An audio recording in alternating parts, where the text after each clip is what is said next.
नमस्कार दोस्तों, स्वागत है आपका आज के मुख्य समाचारों की वीडियो में। जी हां दोस्तों, यहां पर आपको देखने को मिलेगी सुबह से लेकर शाम तक की सारी के सारी बड़ी खबरें, मुख्य समाचार, ब्रेकिंग न्यूज़ अपडेट के रूप में। तो दोस्तों, आप लोगों से रिक्वेस्ट है इस वीडियो को ज़्यादा से ज़्यादा लाइक और शेयर करें। तो दोस्तों, सीधे चलते हैं आज की पहली बड़ी खबर की ओर।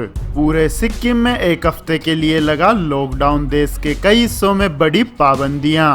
जी हां दोस्तों, इस महामारी की बेकाबू होती रफ्तार को काबू में करने के लिए देश के कई हिस्सों में सख्त पाबंदियां लगाए जाने का सिलसिला शुरू हो गया है। सिक्किम ने पूरे राज्य में 21 जुलाई को सुबह 6 बजे से 27 जुलाई तक संपूर्ण लॉकडाउन लगाए जाने की घोषणा की है।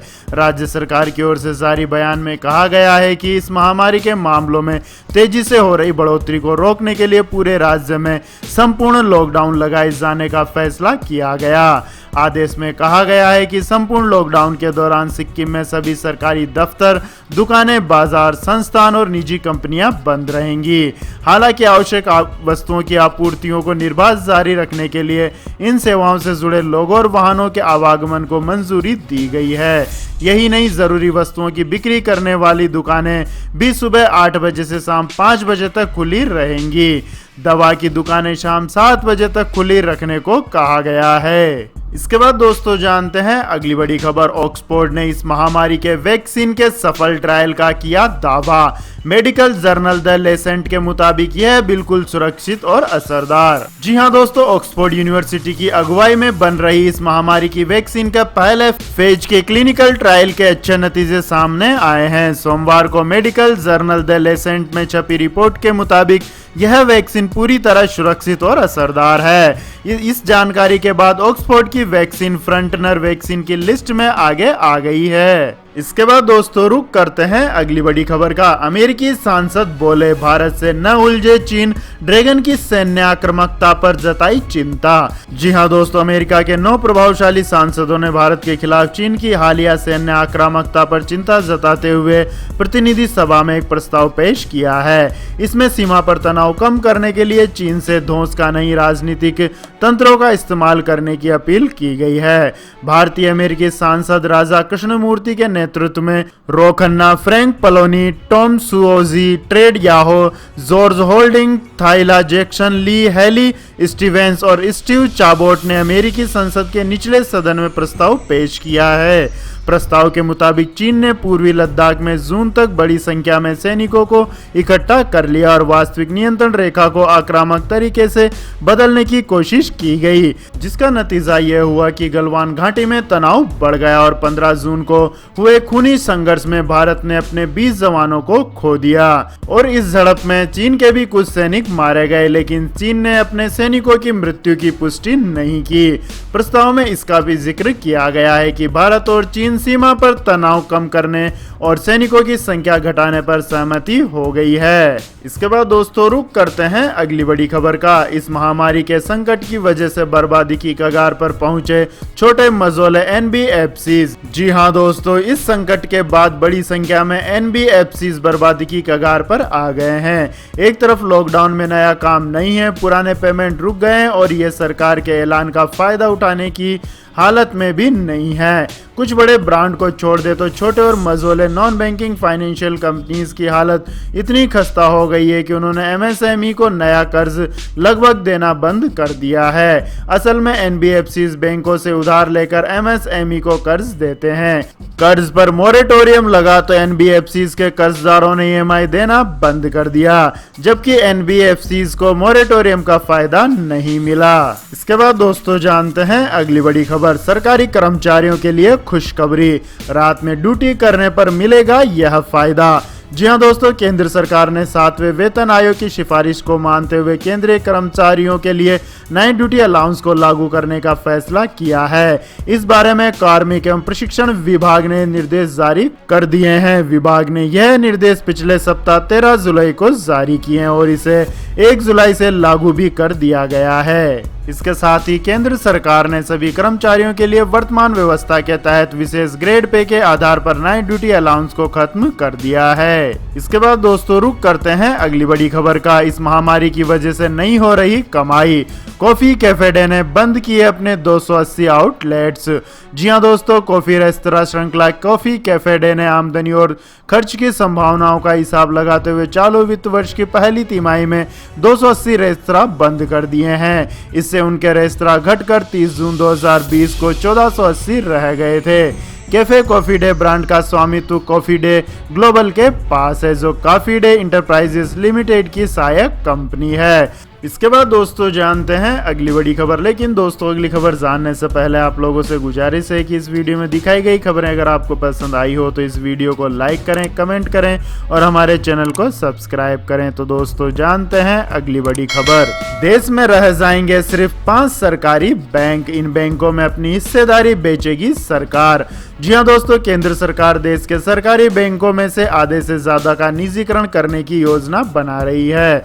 अगर सब कुछ योजना के मुताबिक हुआ तो आने वाले समय में देश में सिर्फ 5 सरकारी बैंक रह जाएंगे। सरकार और बैंकिंग सेक्टर के सूत्रों के मुताबिक बैंकिंग इंडस्ट्री की हालत सुधारने के लिए निजीकरण का फैसला लिया जा रहा है। इसके लिए सरकार योजना के पहले चरण में bank of Maharashtra, central bank of India, Indian overseas bank, UCO bank और पंजाब एंड सिंध बैंक में मेजोरिटी स्टेक बेचेगी। एक वरिष्ठ सरकारी अधिकारी ने बताया है कि सरकार चाहती है कि देश में सिर्फ 4 या 5 सार्वजनिक क्षेत्र के बैंक रह जाएं। मौजूदा समय में देश में 12 सरकारी बैंक हैं। आपको बता दें कि इसी साल सरकार ने 10 सरकारी बैंकों का विलय कर 4 राष्ट्रीयकृत बैंकों में तब्दील कर दिया था। इसके बाद 1 अप्रैल 2020 से देश में सरकारी बैंकों की कुल संख्या 12 रह गई, जो 2017 में 27 थी। इसके बाद दोस्तों जानते हैं अगली बड़ी खबर। पशु किसान क्रेडिट कार्ड स्कीम, बिना गारंटी के मिलेगा 1.80 लाख रुपए का लोन। जी हां दोस्तों, हरियाणा सरकार ने किसान क्रेडिट कार्ड की तरह पशु किसान क्रेडिट कार्ड की शुरुआत की है। यह कार्ड प्रदेश के लगभग 6 लाख पशुपालकों को जारी किया जाएगा।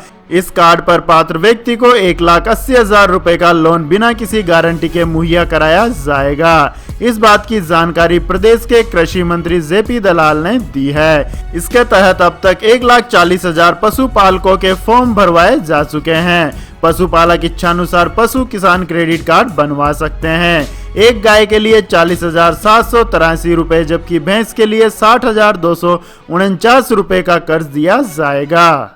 इसके बाद दोस्तों रुक करते हैं अगली बड़ी खबर का। दिल्ली में अगस्त से खुल सकते हैं स्कूल, सरकार ने HRD को दी सलाह। जी हां दोस्तों, इस महामारी के बढ़ते संक्रमण और लॉकडाउन के बीच राष्ट्रीय राजधानी दिल्ली में अगले महीने से स्कूल खुल सकते हैं। दिल्ली सरकार ने केंद्रीय मानव संसाधन विकास मंत्रालय को यह राय दी है। हालांकि महामारी के संक्रमण के बीच इस मामले पर गृह मंत्रालय और केंद्रीय स्वास्थ्य मंत्रालय के फैसले के बाद ही विचार किया जाएगा।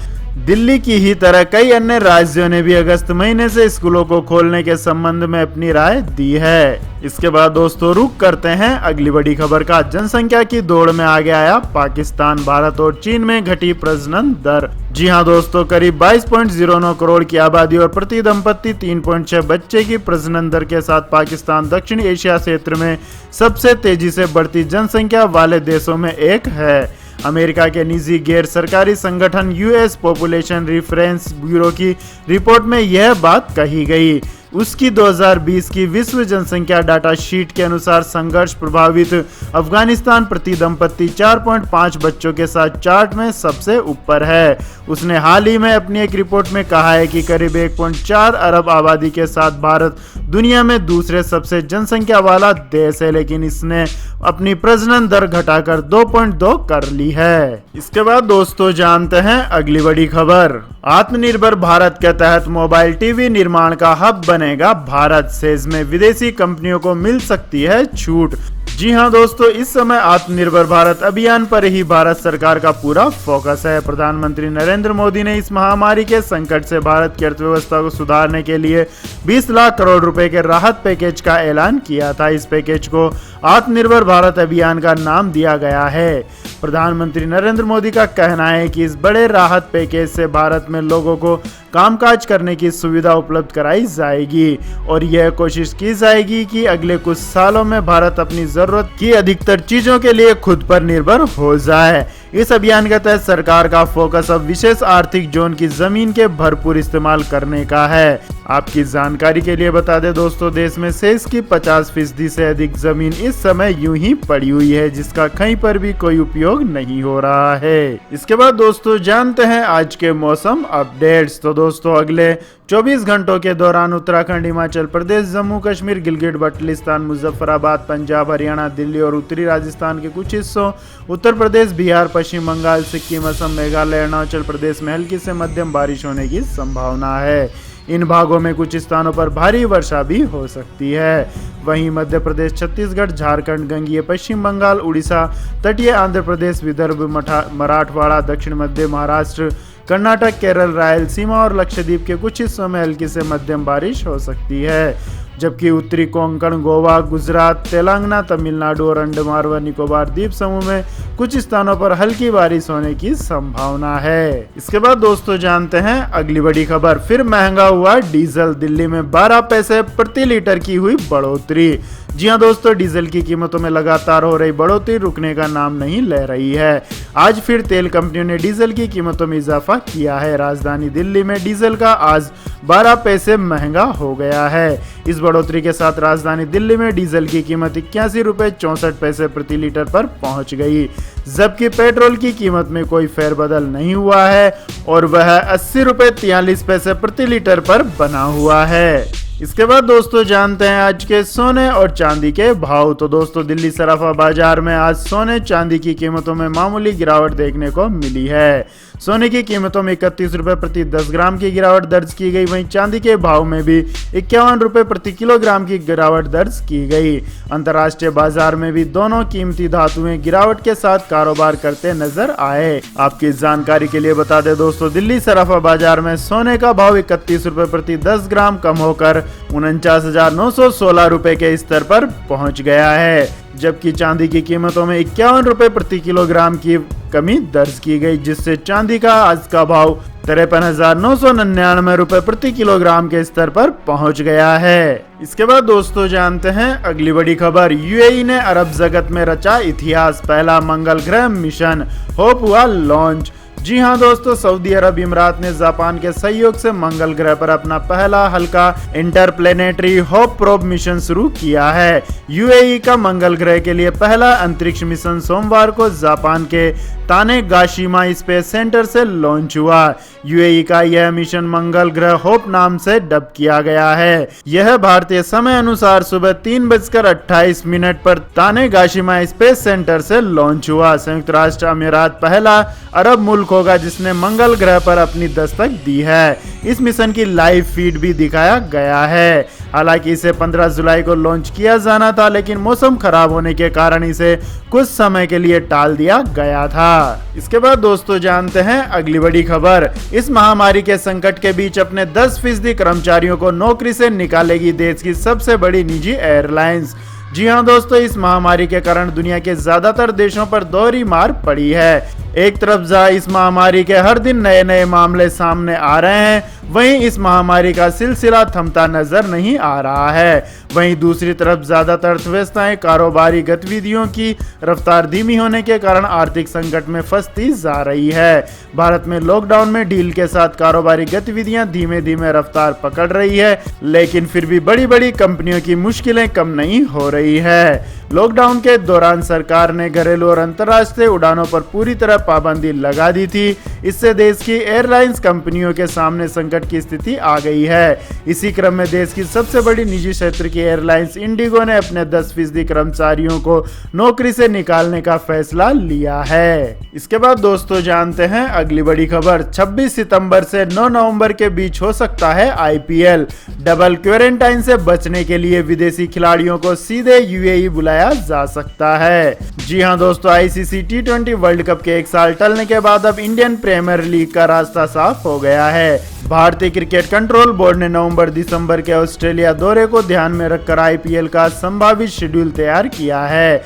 सूत्रों के मुताबिक बोर्ड 26 सितंबर से 9 नवंबर के बीच यूएई में आईपीएल करा सकता है। इसकी तैयारी भी शुरू हो गई है। विदेशी खिलाड़ियों को डबल क्वारंटाइन से बचाने के लिए सीधे यूएई बुलाया जा सकता है। इसके बाद दोस्तों जानते हैं अगली बड़ी खबर। लॉकडाउन में भी भारत में चीनी स्मार्टफोन की रही धूम, बड़ा मार्केट शेयर। जी हां दोस्तों, साल 2020 की दूसरी तिमाही के दौरान भारत में देशव्यापी लॉकडाउन रहा। ऐसे में स्मार्टफोन की सप्लाई पर खासा असर देखा गया।